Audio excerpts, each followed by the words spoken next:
Wonderful. Well, welcome everybody who's come live watching this webinar, and for anybody who is watching this recorded. We are recording it to watch at a later date. My name's Nash. I'm your host for this next hour. I'm your eyes and ears for this webinar. But with me, more importantly, is the founder of Making Sense Of, and the chap who knows everything, as I described you earlier. Is that a bit too much? Yeah, a little bit. A little bit, right. Dr. Ian Caldwell. Yeah.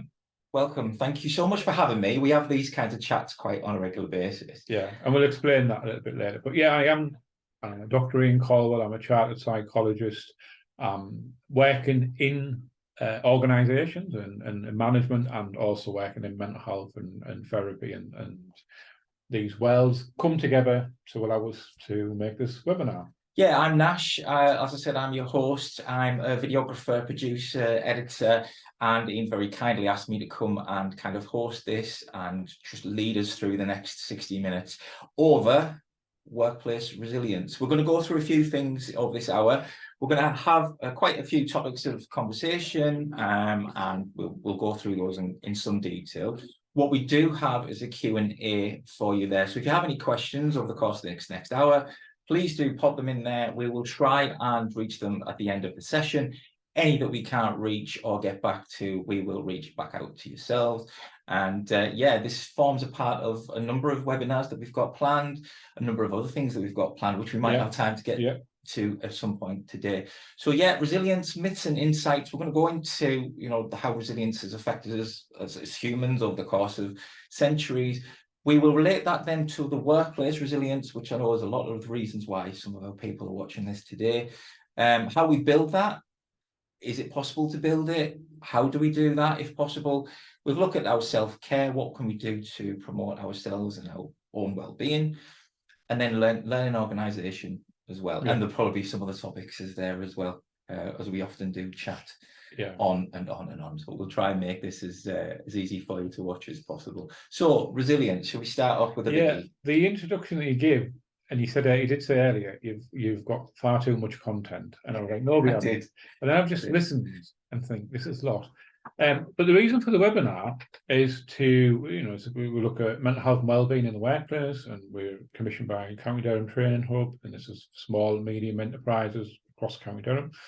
I mean, we have covered lots of these subjects, but this is something that's been asked for a number of different people, and we've made a webinar video so people can easily access it.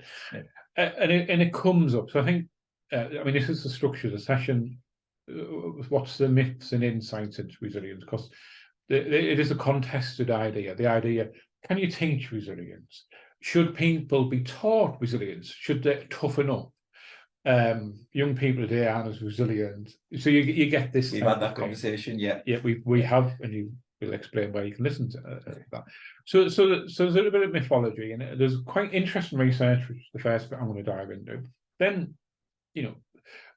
toxic environments, toxic workplaces, positive workplaces, and the world. And one of the things that we want to get across, and every time I speak, want to get across, is that. This is a simple idea to take on board, but it's quite complex in some ways. It is mental health. It's not what's wrong with you, it's what happened to you. And what's happening to you is in your life, the world, your community, your families, your childhood, and work. And distress can't just be separated into work-based distress and home distress. It merges, it goes past. And there's things that get brought up. I've just experienced it this morning. I've actually dealt with this. Yeah. Someone has dealt with an issue, but they went back to the same room, said a person's name, and got really upset. So it can linger on, and there's lots of things get brought. So workplace resilience plus acknowledging it can be the environment, the organisation might be a problem, might be the environment we work in. Very difficult, challenging, competitive, uncertainty, what's the future brings, Brexit. We could do a few things, people would get really angry straight away. So we'll try not to. We try not to. Building resilience, this is, again, just to plant a seed about mental wealth. How and where and how do you grow well-being and mental health. It's just not something you have or you don't have, but how do we actually do that? There's some really good tips and insights in to do that. Self-care, which we talk about a lot. Yeah, we do. Just been talking about going to the gym, running, being healthy, etc. And the last bit is the learning organisation, and we'll come on to that. So that's an overview. We will try and cover all them elements. Today is an introduction to whet your appetite, and if you want to get involved in more of a learning session or follow-up research, you have got our emails, you can let us know, and we will also be advertising other things that we're doing in the future. So this is just the start. This isn't, I attended this session and now I know and I finished. It's not, it's the beginning. I know everything now. I don't have to do that again. I think the wonderful thing about this particular topic for me is that it, like every topic that we discuss, it involves everyone. Everyone has workplace resilience needs. Everybody has difficulty with resilience in their own life, and everybody wants to build more resilience. But it's something that, as a human, we all encounter in our everyday life. And so I find this fascinating that it involves everybody. We've all got opinions on this, whether it be right or wrong or different to ours or similar to ours. Everyone has input on what resilience means and how it can affect them. So let's start. Are people resilient? Is the opening question. You've gone far too far. You've got 1984 already. We've let that slip. So I mean, this is something I'm really interested in, because I work with people who had trauma, or people who experience psychosis, people in the workplace stress. So resilience comes up, and it's a big issue in psychology. Is what is it? Can we build it? And are people resilient? So this is the latest, or one of the biggest sort of pieces of research, is people overly are resilient.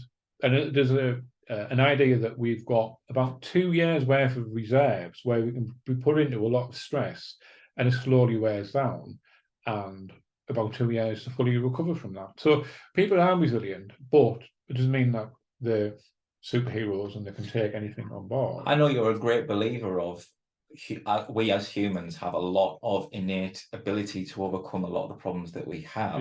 And I think that goes into what you're saying there. Yeah, and the follow-up research, which is by Bonanno, not Banana. I always want to say banana, but it's not, it's Bonanno. This is a professor of psychology, and he helped to set up a trauma centre after 9/11, and he conducted a lot of research around trauma and people's resilience, mainly because the numbers they expected to attend a trauma centre, people in New York witnessed 2 buildings fall, a third building fell as well, and a number of people died, and the smoke cloud. I mean, it was a big psychological impact. He was put in charge of opening a trauma centre, and the numbers of people were very low to attend, near enough non-existent, and compared to the size and impact of that event. And he was like, why aren't they coming for free therapy that's locally delivered?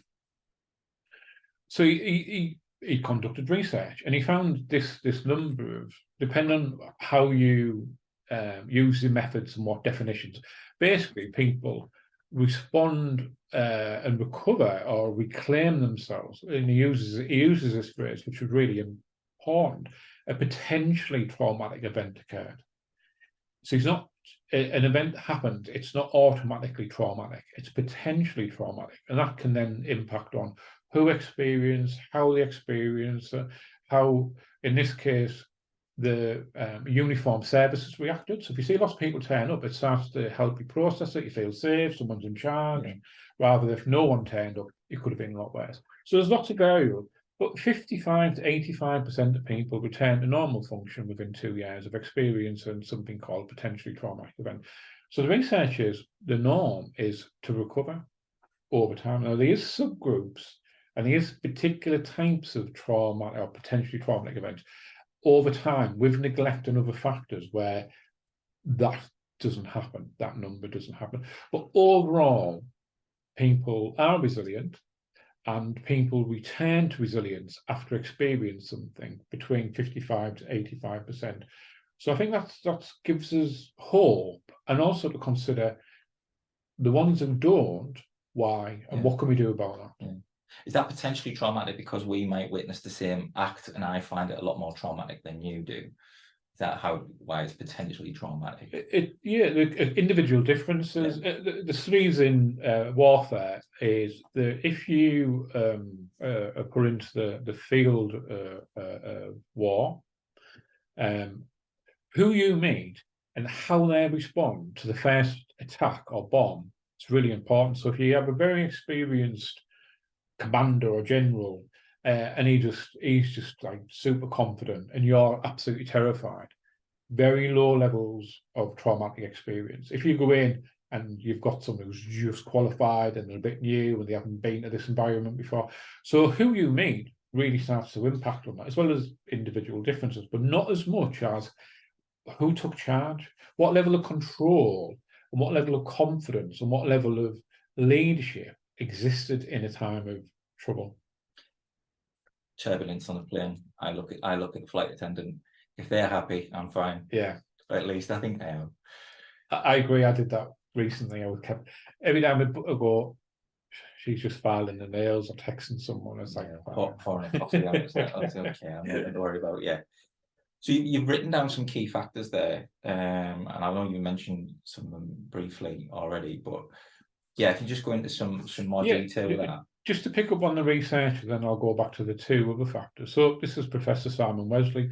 They were interested, well, could we predict people who have joined the army, going to go to, I think this was in Iraq and Afghanistan, could we predict who might need extra help and actually go and help them beforehand? What the research found is that people who identified and were given extra support and help prior to going into warfare had worse outcomes. It actually harmed them. They started to think of themselves as weak, not being able to cope, and started to think, oh, I thought I dealt with this, but now they're this psychiatrists, and Simon was in charge of the Royal College of Psychiatry, and it was like, oh, it actually made them weaker. And the control groups where no one was identified, and the people had very similar characteristics, fared a lot better by being left alone. This research also goes into debriefing, the idea if you witness something, you need to be debriefed. People who have debriefing seem to have worse outcomes.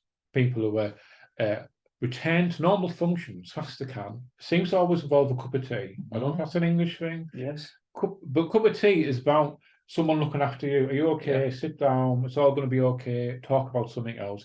That seems to be a really good way of responding to some traumas rather than reinforcing and re-traumatizing someone.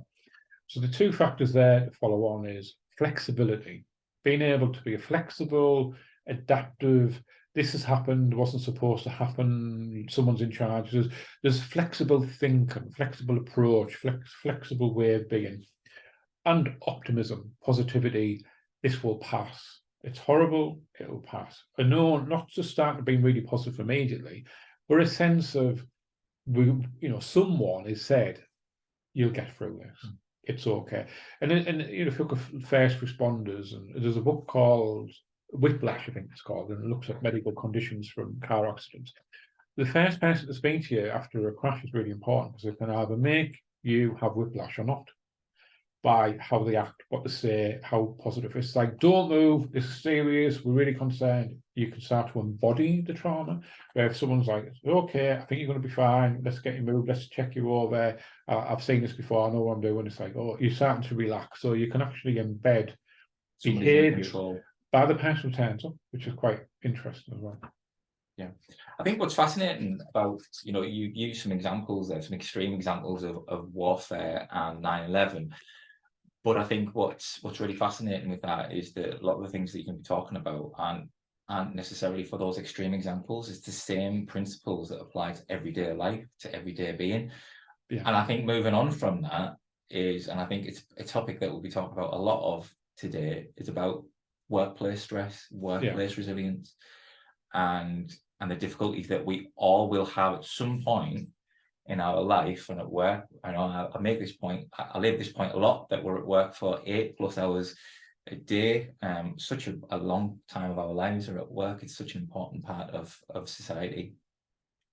And having an enjoyable work experience, or even just a neutral work experience, sometimes can be the difference between how we look at our life outside of work as well.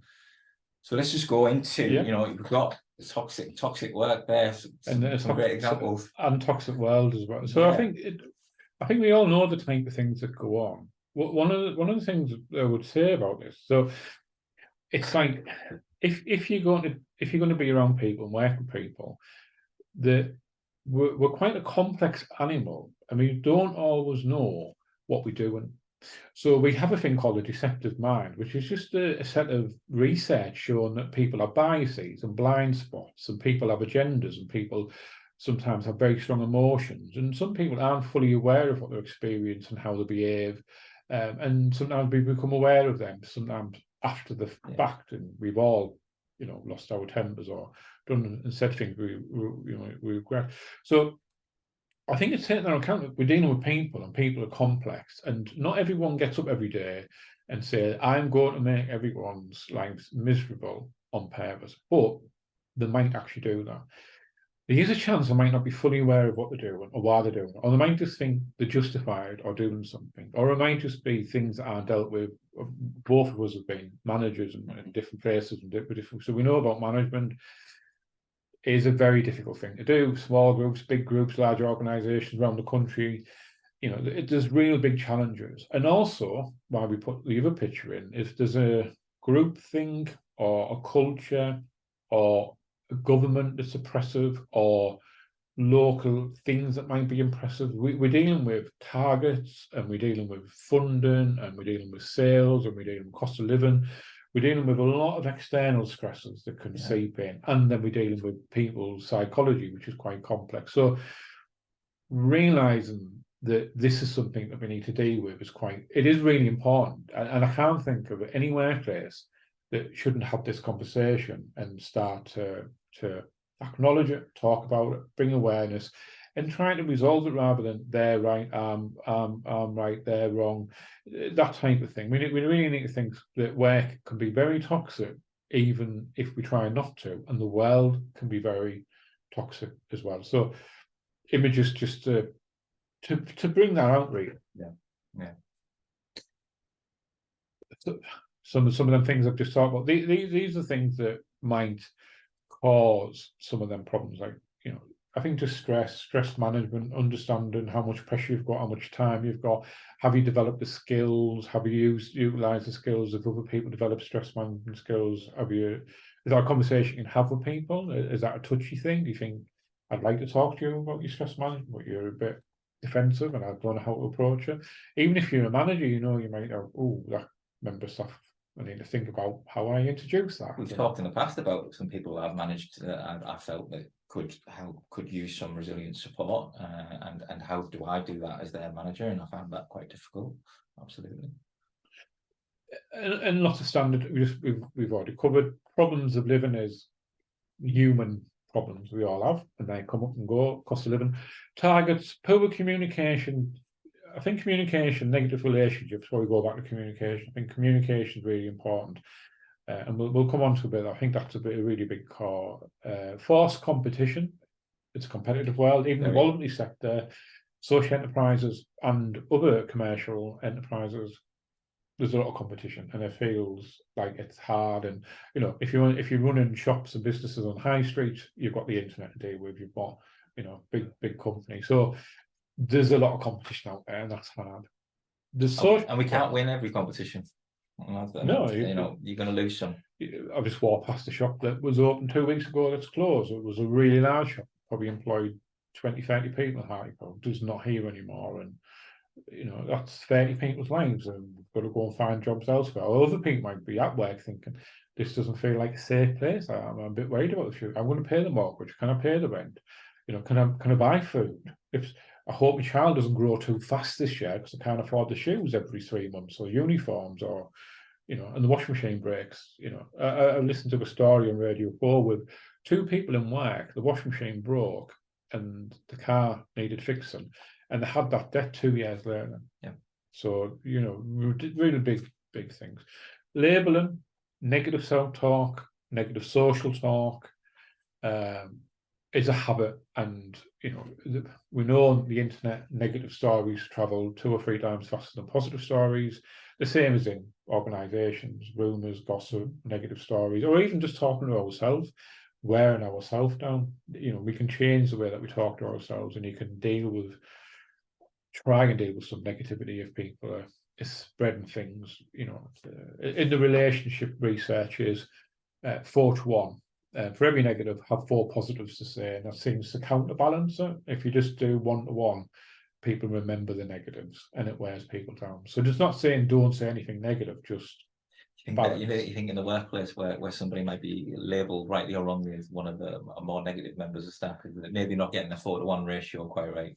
Yeah, you think maybe? Yeah, and it's also what it's like, because once people are labelled like that, labelling is really powerful. And then people stop listening to them and validating and go, so what is your gripe? You know, what's going on? What's your gripe? How can we deal with that? They're saying, oh, we just move on. You know, to start not taking them seriously, and it really, and I think that, and strong emotions, some people express themselves very, very strongly, and some people don't. Different cultures. Yeah, I know people from people were Italian. I was really surprised what happened in the family, watching the family. I was like, oh, I think I need to phone the police. And it was like, no, we're all calm. We're absolutely fine. It's like, you shouting, screaming at each other. There's lots of arms going around. You're all drinking wine. I went, that's just Italian. I'm like, oh.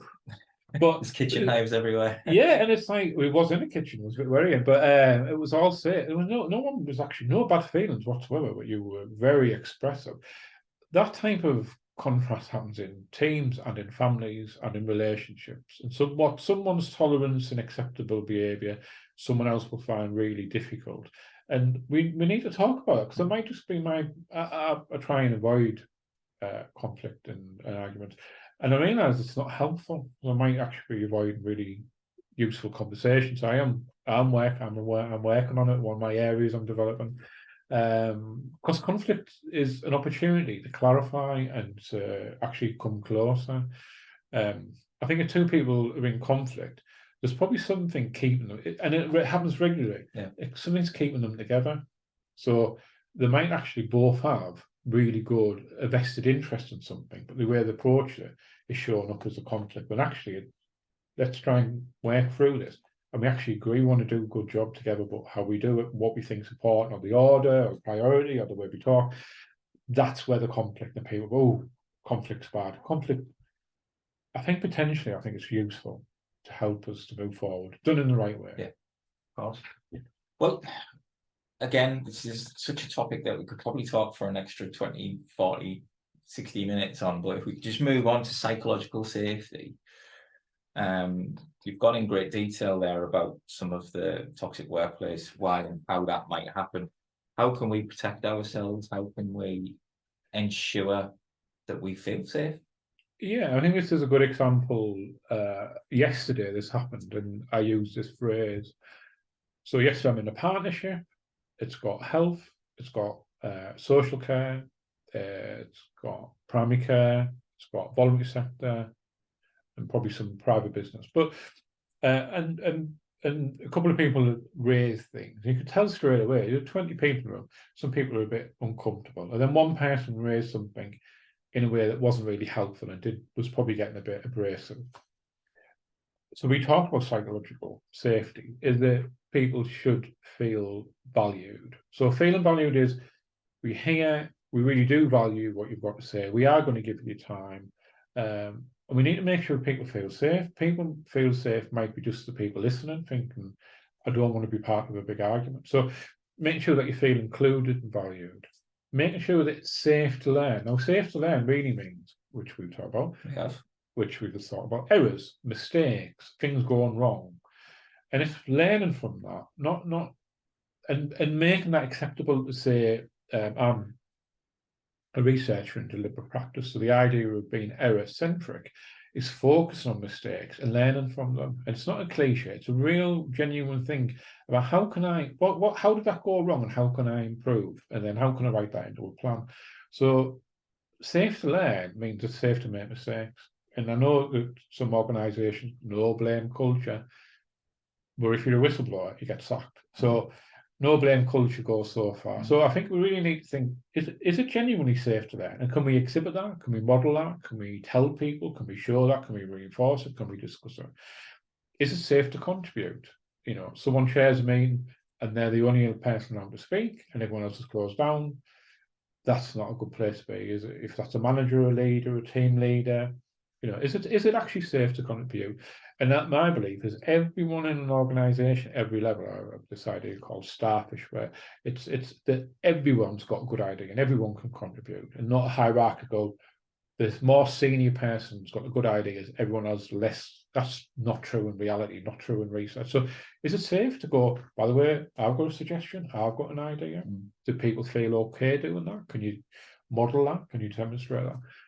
And the most important is it safe to challenge the status quo? So the organisation and things I'm working in, it does. I can guarantee it. I get challenged in a nice way, but you need to read. You can say you've allowed that to happen, haven't you? I hope so. It doesn't mean I hope it happens and people can contact the organisation. Probably is that true? But you need to make sure it's safe to challenge. And sometimes you can feel, actually, I'm not up for that. Yeah. And it might be, I don't want them to say anything. It might be, I'm gonna get upset. That'll hurt me. And if you feel hurt, you know, this is where personal coaching and mentorship is a really important thing. What can I do about it? If I feel hurt and I'm close, it is a good thing to allow these really good ideas and people to challenge your decisions. But actually, I carry it, I go home, I don't sleep, I feel threatened or insulted, undermined.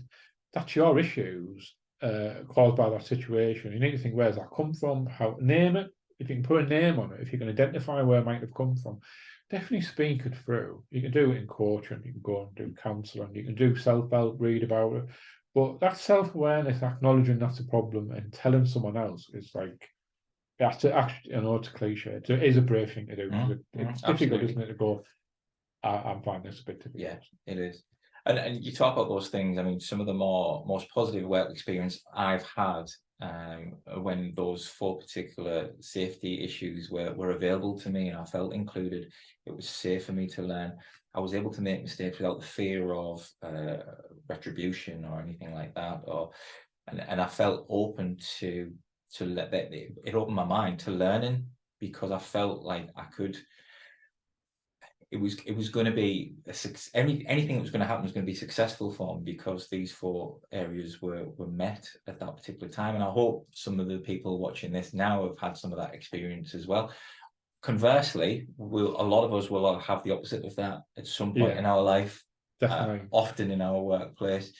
We don't all have you as a manager, Ian, to ensure that this occurs, but you've mentioned some psychological safety skills there. Can you just go through those in a little bit more? Yeah, so psychological safety, you can Google it, you can download information, you can watch it on podcasts and other things. So you can get it for no cost, you can learn about it.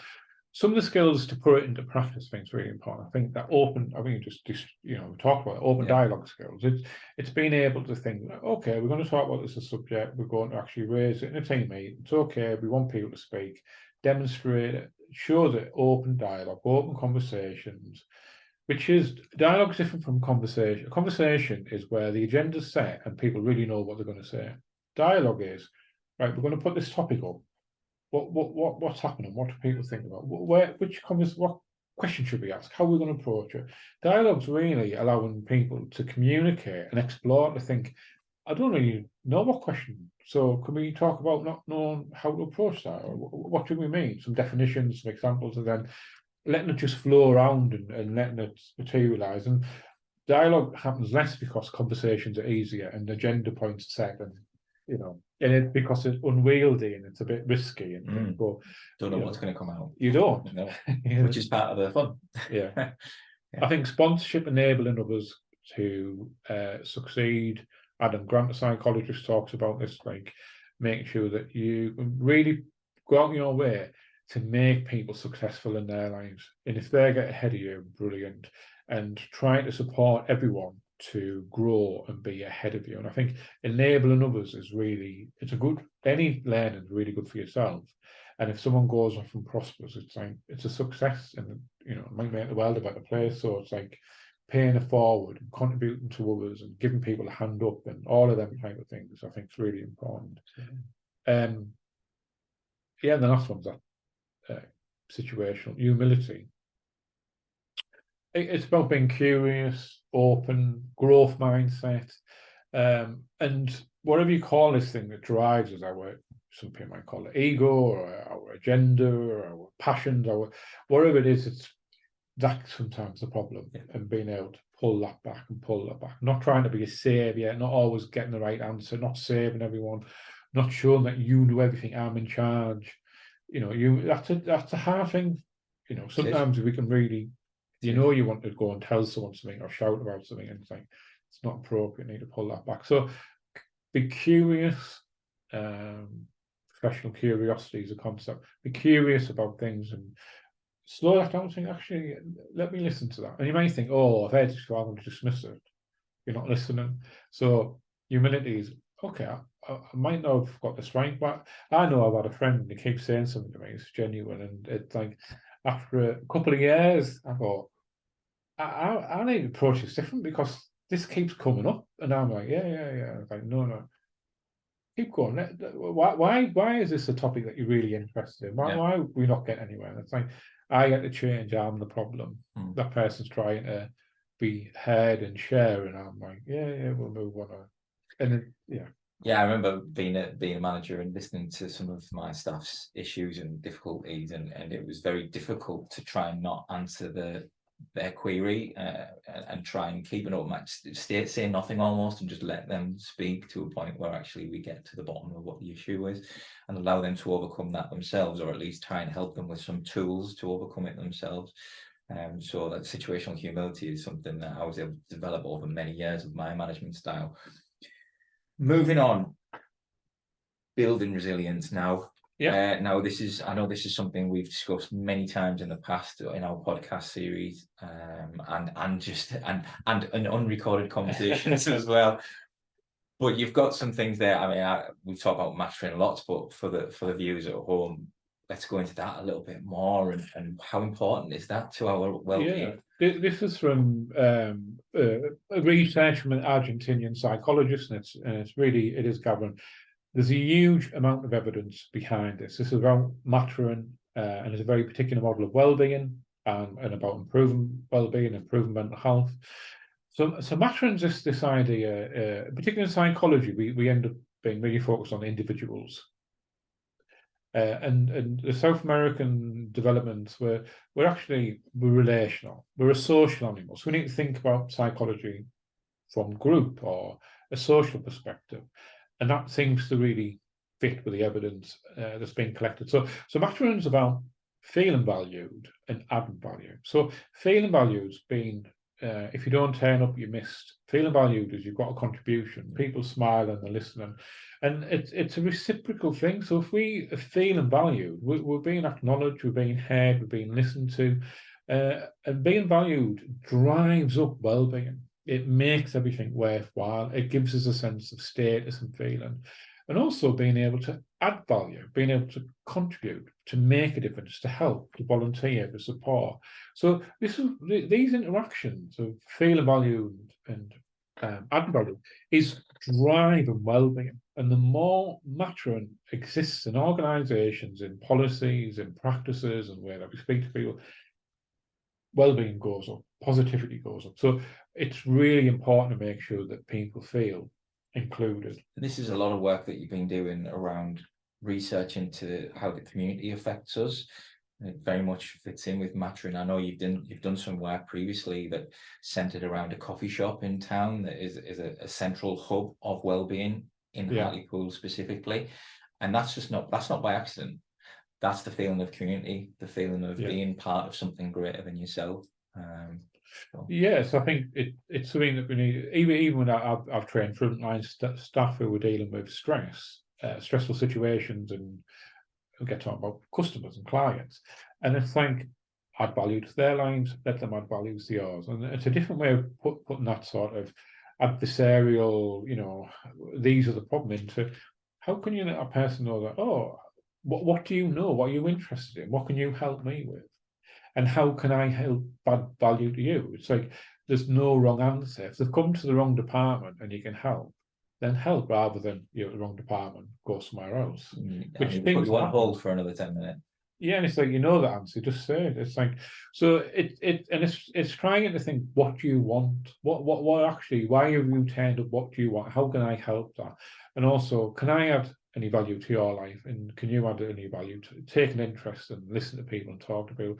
And it's a different way. You're not trying to get somewhere with people. You genuinely connect deeply with someone, and then afterwards, everything gets better. There's research on doctors who, on the research in operations that go wrong. The ones who work with Maturin have less complaints, not necessarily less complications, but people can talk to them about what happened and why it happened and circumstances, and they put less complaints and do less legal challenges as well. And it's down to the way they actually communicate and feel valued. Self-determination theory is the second biggest sort of evidence base of well-being. And this is really important in organisations, is how do you give people autonomy, sense of control, decision-making, freedom, flexibility, and if you can't always give it to people all the time, I think being really clear about why is help, because even that's helping the autonomy, because that person can then go, okay, I decide that I will fit in with you because of these circumstances. So autonomy is really important, and being able to listen to people and give them some choice and flexibility, let them grow the role, develop the role. You know, a job description is a guide, it's a menu, but it's not the finished item, it's where it begins. So if it's not on there, they should be able to add on to it, to change it to a degree, but you might say, well, there's parameters that you can't change it. Be honest about it, let people do that. Mastery, which is really important, lifelong learning, being able to develop skills, and develop skills over time involves practice, it involves errors, it involves time, and realizing that if you're going to delegate to someone, but they're not going to get 100% right, they're never going to get 100% right until you delegate 3 or 4 times. So, and it's the hardest thing ever, because you think, it'd be quicker if I do it. I remember numerous occasions being put in a situation where someone delegated something to me, and once they left, I completely forgot what they'd asked me to do. And then as I got older, I thought, how did you expect me to understand exactly what you said the first time? You know, what you asked me to do was a lot more complicated than maybe what you appreciated. So it was always going to take me 2 or 3 goes, but at the time, I just my morale just dipped, because I'm like, why wasn't I able to understand them? Am I stupid or something like that?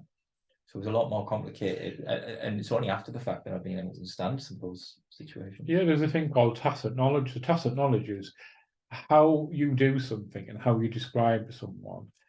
Everything else that you didn't tell them that's absolutely essential is hidden, and it's sort of hidden. It's called tacit knowledge. And we're full of tacit knowledge. We've got more knowledge than we could ever share with anyone else. So telling someone the basics, the outline, isn't enough. Some of it you've got to sort of, through grasping, sort of having a knack, a know-how, that comes over time, and that's usually not taught to anyone ever. And even the person who does it quite often is unaware that they have this very particular hidden knowledge about something, and they get frustrated that other people haven't got it, and it took them 10 to 15 years to develop it. So, go easy, be kind, I think. And relatedness is another way of saying Maturin. So autonomy, mastery, relatedness, really important, which goes into listening, validation, and being able to understand people's concerns and what's driving it. And also, when I've worked with people, sometimes happened at the same meeting I mentioned yesterday, is sometimes people aren't very good at actually explaining what's really annoying them. And your job is to unpick that by listening and validating and taking it seriously, because they might just be not getting there, but they're really frustrating and they're really making everyone feel uncomfortable.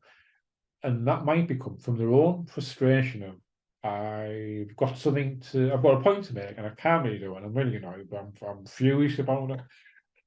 Let's grab hold of that bread and pull it out there. I can't get this point out. Yeah, and quite often we can't just think, what do you really think about something? It's like, can we talk about it for a while?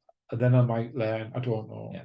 So listening is really important validation, which feeds on the conversations, Conversation, a deep meaningful conversation allows a story to be told. So really it's like, can you tell me story? You might not use that word. Can you tell me the story, what's going on? Story gives meaning and purpose, which means that's how we make sense of the world and we make value to the world. Meaning and purpose is the thing that drives us. So if someone's got a story and they're not allowed to tell it, their meaning and purpose is being diminished. We're basically saying the essence of you is not important. The thing that you are isn't relevant to us. And it obviously is. Now, it might take time, and it might be inconvenient, and it might take time helping them to tell that story, but you're going to feel validated. You're going to feel you get this positivity and meaning. Shall I move on to positive psychology? Yeah, The last couple of points. Yeah, Just these are tips. let's be quick. We've got a lot. Yeah. That was. So positive relation. I mean, these things you're going to think really evident, self-evident, but it's hard to do. A positive mindset, growth, future focus, hope, positive relationships is trying to add, and which goes back to Matron, and positive experiences. My team building's worked on it. You go away and do something, or do something nice for someone, or have a lunch. We have a celebration meal this Saturday. I don't know if you've been invited. I haven't been invited. Oh, I feel terrible. I've really upset myself. I'll blame someone else. But you can come along. But I mean that's a nice thing, having a coffee. Yeah, we do Yeah. meet up. We do have coffee. We do. He invites me to those ones. Yeah, bit cheaper than a meal. But yeah, positive experiences, and I think team building, that type of thing, really makes a difference. Again, really important to me to stress. Of course, these points are fascinating for both the workplace and at home. They're all equally valid. Next point, self-care, another topic that we discussed in great detail. You're again a big proponent of the fact that we know what's right for us, we know what's wrong for us, but actually doing those things aren't as easy as just knowing they're right for us. We know we shouldn't smoke, we know we shouldn't drink to excess.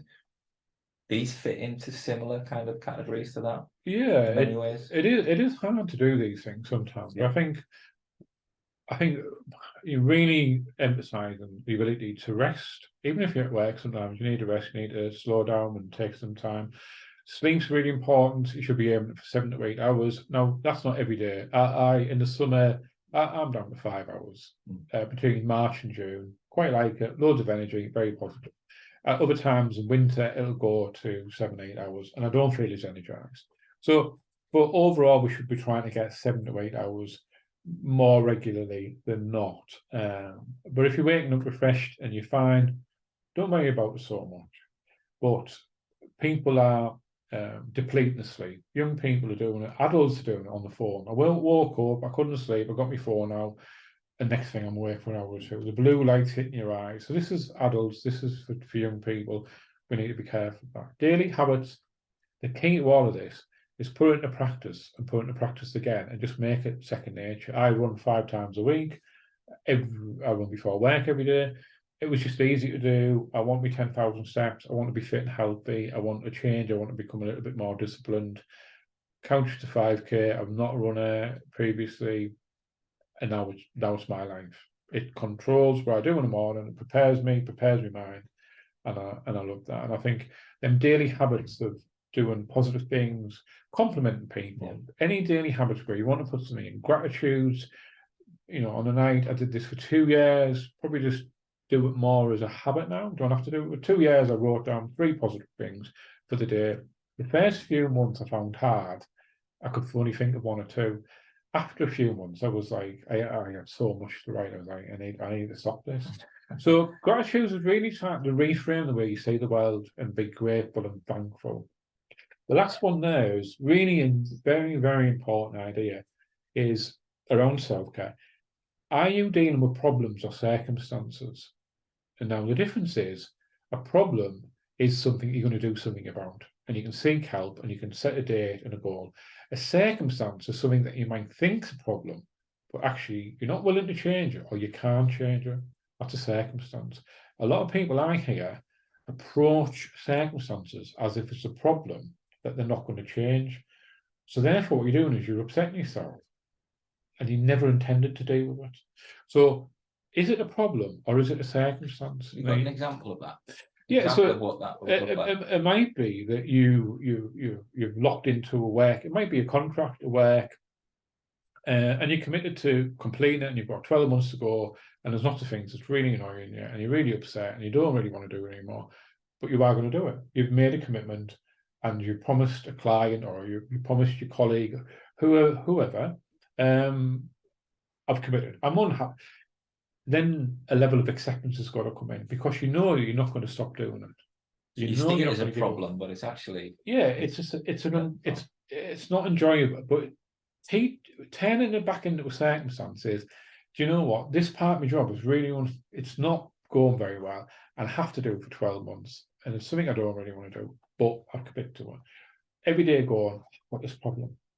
It's not a problem because you're not willing to change. You know you're not going to change, or by doing this exercise, you will know I'm not going to change it.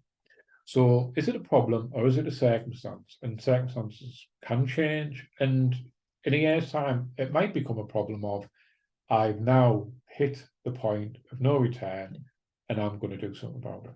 So it's acknowledging that, talking to people through that, thinking, where am I with this? Is this a problem? Is this a circumstance? And changing that story in your head about whether it's been a circumstance for not for everything, obviously, with certain things could actually help you manage that and be more resilient as well. Let's move on, because we're down to our last 10 minutes or so. And if anyone else got questions, yes, put please them in the Q&A. Put them in the Q&A. If you don't want to put them in the Q&A, Ian's got all of his details in the bottom of the slides, on social media, email. Please feel free to contact him with any questions or any other insights. And there'll be some more of these that we'll do. There's some more webinars that come in, and we'll mention other things. So developing resilience in the organisation. That's the main reason we're here, isn't it? It took this long to get here. But it was a good path to journey. I enjoyed it. So this is like sometimes reframing things and thinking them in different concepts can really change everything. So simple one is not saying human resources anymore, but community ship. And you think human resources is around your staff, people, and it's a community. And how you approach human resource management and decision making and delegations and training is different from a community. If you think that community is a village, how you communicate, how you make sure everyone's welcome, how you say hello to everyone, how you're kind, how you value them as a human being in their entirety. It just starts to put a different way of thinking about the value and all the different humans that come together and make a community. And then the day we're a community. Could say we're a family, or we're, sometimes people like that, some people don't like that. We're a community, and a community really owes it to each other and should look out for each other and should be thinking of the greater good and the bigger goals and things. This is something I am absolutely passionate about, practice and management. Wow. Management is not something you get a qualification, you're a good manager. I didn't know how to manage, I've got qualification, now I'm good. No evidence. It's a practice that you learn through experience, and it's rich in context, and it takes time. And the more you practice, the more feedback you get, the more you work with people and try things and learn from your mistakes, you can start to sort of get a grip of this thing. Never getting an expert in it, but it is a constant practice. I don't know if you've got it. Yes, there's the cliche that I'm sure we've all come across. Maybe we've heard about, or actually in our own life, where somebody's been promoted and immediately they get undermined because they haven't had a chance to practice safely. It's a bit of an experience for myself when I got promoted. It took me years and years to feel like I was a confident manager. I believe, touch wood, I had the humility to understand that I had a lot to learn. So I didn't feel like I was getting above my station in any way. But yeah, it just took years and years. And even after that, there's probably still so much I needed to learn to become, it never ends. To become an expert. Yeah, I think putting people close to the problem, with teams, with their community, I think that's how you help and you develop. It's not something this most senior person's always right. That's not true. It's like usually this involves lots of people, lots of conversations, and we need to think different about management.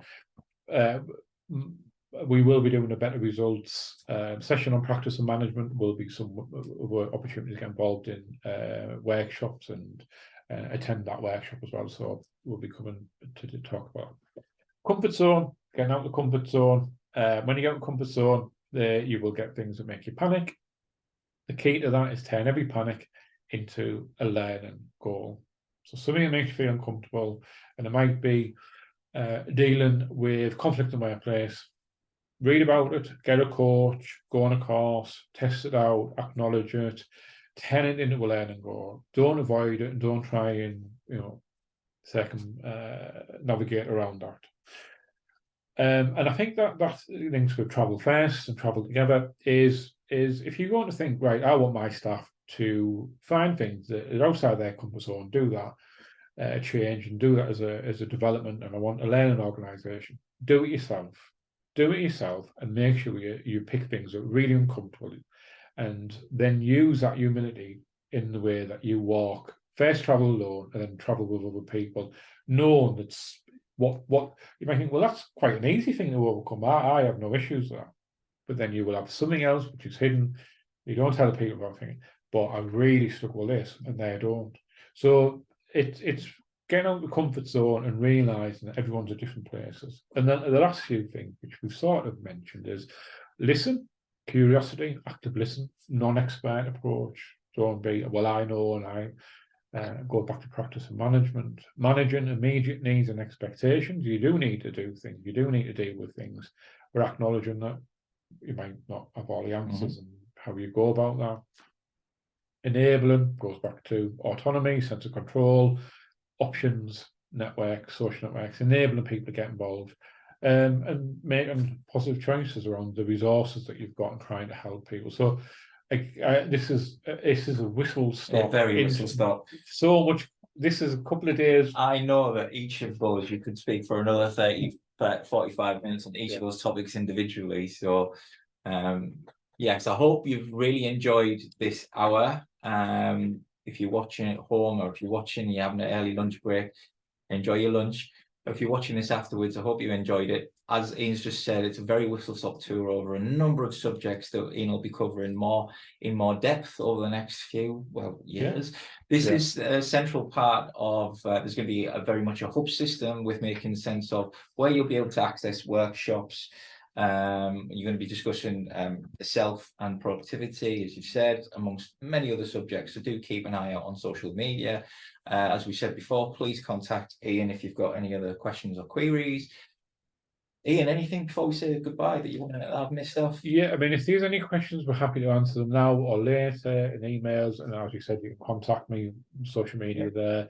And some of these topics we do cover in our podcast series. Yeah, Better Results. You can find it on iTunes, Podbean. I'm pushing him to get this on Android, which I will get him to do that at some point. But it's very soon. Maybe when you're watching this remotely, it'll be on all of the services. So yeah, just keep an ear out for that. Yeah, the Better Results podcast. So we don't have any questions at the moment, but give us some feedback. This will be going out on YouTube. Oh, actually, you might have. Oh, we've got one question. How do you cope with lots of pressure at work, please? Oh, that's a long one. Well, 5 minutes in. Yeah. So I think it's identifying. I think making lists and writing things down and talking to people about them is one thing. I think if you've got loads of pressures, it's like, what's the priority?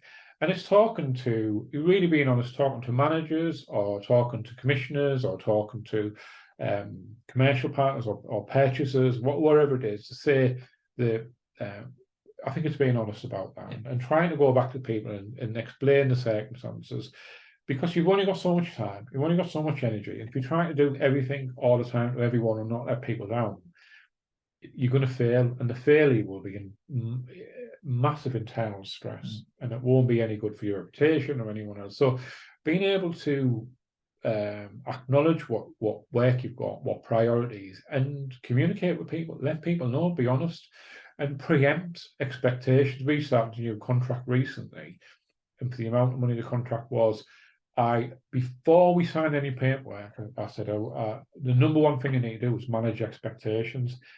What everyone thinks they're going to get, they're not going to get. So if we need to lose a contract, that's fine. Everyone's like, oh, well, why saying this? So then we dealt with it straight, because I knew it was going to happen.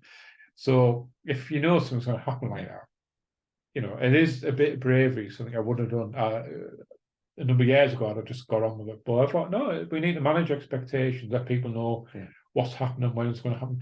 Improve your communication, improve your support, share, and is it a problem? Is it a circumstance? And also self-care, go for that walk, have your lunch, drink the water, try and get some sleep. Don't let things interrupt your well-being as much as you can.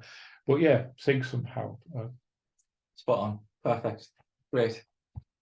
Thank you. So, yeah. Yep. I've done that one. So, done that one. Excellent. Wonderful. Yes. Right. So we'll see Thank you. you. Yeah. We'll see you on the other side, and this will be available to watch again or send to a friend. Absolutely. Yeah. All the best. Bye-bye. Right. Thank you. Bye.